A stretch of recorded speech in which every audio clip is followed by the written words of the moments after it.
के बाद मुअना इंग्लिश में बतियावेला। पियाला के बाद मुअना इंग्लिश में बतियावेला। जहिया जहिया पी के आवे तहिया लतियावेला।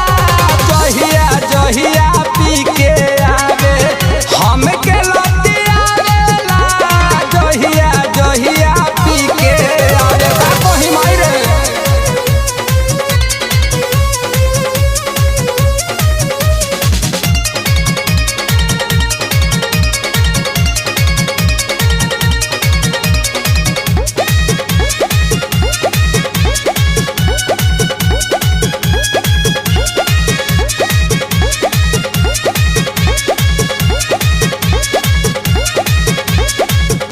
झोटा उखाड़ देला गारी देला माई के। लोला कुचवाई बो कर भैया के बोलाई के। झोटा उखाड़ देला गारी देला माई के।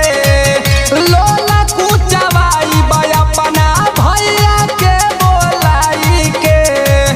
कबो खिसिया के कबो प्यार से बोलावेला। कबो खिसिया के कबो प्यार से बोलावेला। जहिया जहिया पी के आवे तहिया लतियावेला। जहिया जहिया पी के आवे हमके लतियावेला। जहिया जहिया पी के आवे।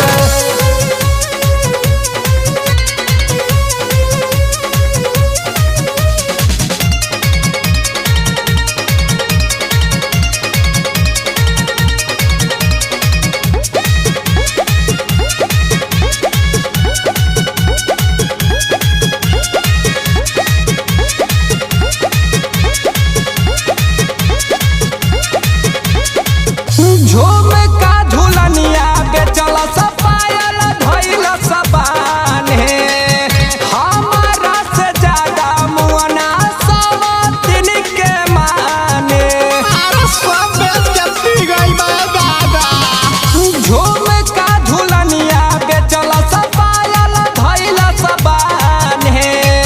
हमारा के छोड़ मुअना सब दिन के माने।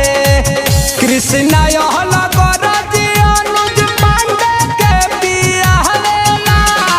कृष्णा यह लगर जी आदर्श आनंद के बियाहवेला। जहिया जहिया पी के आवे तहिया लतियावेला। जहिया जहिया पी के आवे हमके लतियावेला। जहिया जहिया पी के आवे का कही मुअना।